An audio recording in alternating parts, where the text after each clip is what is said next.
அனைவருக்கும் வணக்கம். நம்ம இன்றைக்கி ஹெல்தி ஹோம் சமையலில் அவல் வச்சு ஒரு ஸ்வீட்டும் ஒரு காரமும் பண்ண போகிறோம்.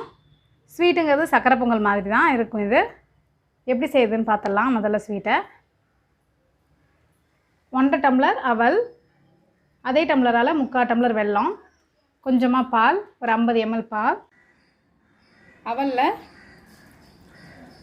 1 டம்ளர் தண்ணி ஊற்றிக்கலாம். தண்ணி ஊற்றி ஒரு 2 செகண்ட் விட்டுட்டு உடனே வடிச்சிடலாம். கையை வச்சு ரொம்ப பெசரணும்னு அவசியம் இல்லை, பெசர வேணாம். தண்ணி ஊற்றி அப்படியே வடித்து வச்சிட வேண்டியதுதான். தண்ணி நம்ம வடிச்சாச்சு. இதுலேருந்து இப்போ பேனில் 2 ஸ்பூன் நெய். இப்போ இந்த நெய்யில் முந்திரியை வறுத்து எடுத்துப்போம்.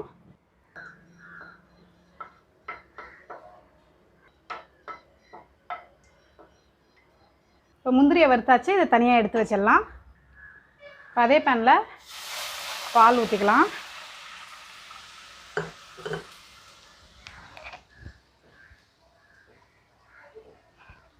கொஞ்சமாக தண்ணி, அப்புறம் நம்ம வச்சுருக்க அவல் இதில் போட்டுக்கலாம். நல்லா அவல் வெந்து குழையணும்.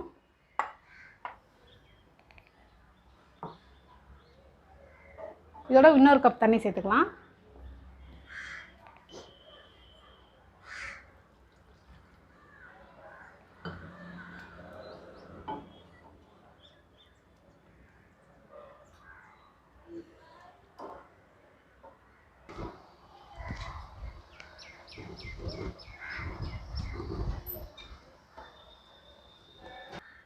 இப்போ பாலும் தண்ணியும் நல்லா கலந்து இந்த அவலோட நல்லா கொதிச்சுட்டு நல்லா குழஞ்சிட்டு, இப்போ இந்த ஸ்டேஜில் நம்ம என்ன பண்ணுவோம்னா, நம்ம வச்சுருக்க வெல்லத்தை இதோட சேர்த்துப்போம்.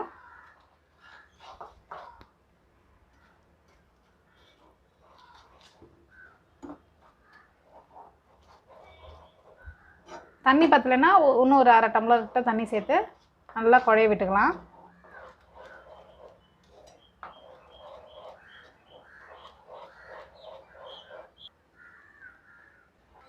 இப்போ இதோட நம்ம கடைசியாக ஏலக்காய் பவுடர்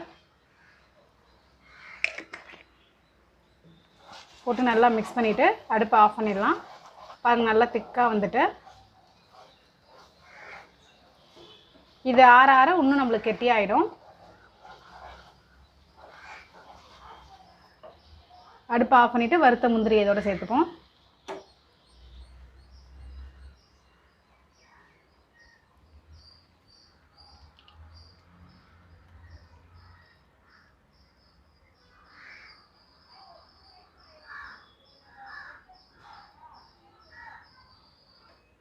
இப்போ நம்ம அவல் வச்சு சூப்பராக சக்கரை பொங்கல் ரெடி பண்ணிட்டோம். அடுத்தது அவல் வச்சு உப்புமா ரெடி பண்ணிடலாம். அவல் ஒரு 2 டம்ளர், தேங்காய் அரை மூடி, கடுகு, உளுத்தம்பருப்பு. இப்போ இந்த அவலில் தண்ணி ஊற்றிக்கலாம்.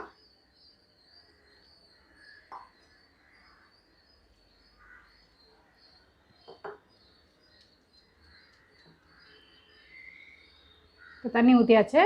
இப்போ வடிச்சிடலாம் உடனே.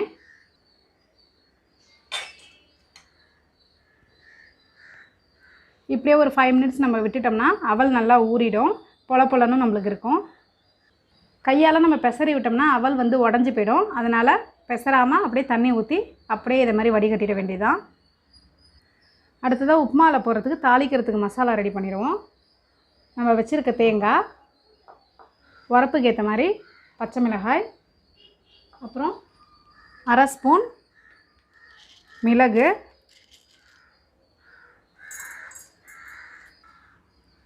அதுக்கப்புறமா கருவேப்பிலை. இதெல்லாம் சேர்த்து நம்ம தண்ணி ஊற்றாமல் அரைச்சி எடுத்துக்கலாம். தேங்காவெல்லாம் நல்லா அரைச்சாச்சு. அடுத்ததாக 2 ஸ்பூன் ஆயில் சூடானோடனே கடுகு,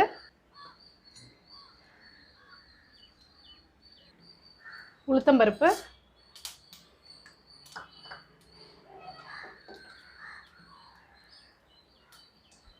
உளுத்தம்பருப்பு செவந்தோடனே நம்ம அரைச்சி வச்ச தேங்காயை போட்டுடலாம். அதோட இதோட நம்ம தேங்காயை சேர்த்துப்போம். நம்ம தேங்காய், மிளகு, கருவேப்பிலை எல்லாம் சேர்த்து அரைச்சனால நல்ல ஃப்ளேவராக இருக்கும். இஞ்சி நம்ம அரைக்கும் போதே போட்டுக்கலாம். நான் வந்து துருவின இஞ்சி இதோட சேர்த்துக்கிறேன்.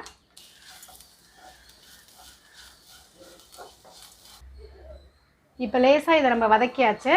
இதோட நம்ம ஊற வச்ச அவலை சேர்த்துடலாம். ரொம்ப குயிக்காக இந்த உப்புமாவை செஞ்சிடலாம் நம்ம. இப்போ இதோட தேவையான அளவு உப்பு சேர்த்துக்கலாம்.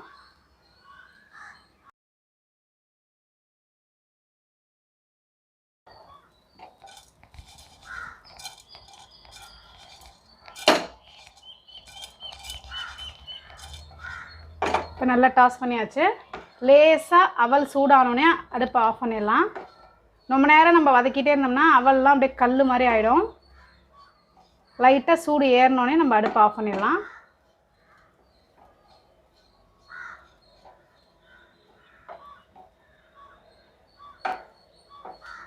அவல் நல்லா சூடாகிட்டு அடுப்பை ஆஃப் பண்ணிவிடுவோம்.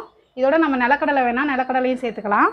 கடைசியாக இதோட கொத்தமல்லி. அது மட்டும் இல்லாமல் இதோட நம்ம கடைசியாக லெமன் ஜூஸ், ஒரு முடி லெமன் புழிஞ்சு விட்ருக்கேன். நல்லா மிக்ஸ் பண்ணியாச்சு. இப்போ உப்புமா சாப்பிட்றதுக்கு ரெடி ஆகிட்டு. இன்றைக்கி நம்ம அவலை வச்சு 2 வித்தியாசமான ஐட்டம் செஞ்சுருக்கோம். ஒன்று வந்து அவல் வச்சு சக்கரை பொங்கல் செஞ்சுருக்கோம். இன்னொன்று அவல் வச்சு உப்புமா, ஒரு மசாலாலாம் கலந்த மாதிரி ஒரு உப்புமா செஞ்சுருக்கோம். நீங்களும் ரொம்ப ஈஸியானது. நீங்களும் இதை ட்ரை பண்ணி பாருங்கள். ரொம்பவே குயிக்காக செஞ்சிடலாம். இன்னொரு வீடியோவில் நான் உங்களை சந்திக்கிறேன். அன்பால் இணைவோம், ஆரோக்கியமாக வாழ்வோம். இன்றே இணைந்திடுங்கள் ஹெல்தி ஹோம் சமையலோடு.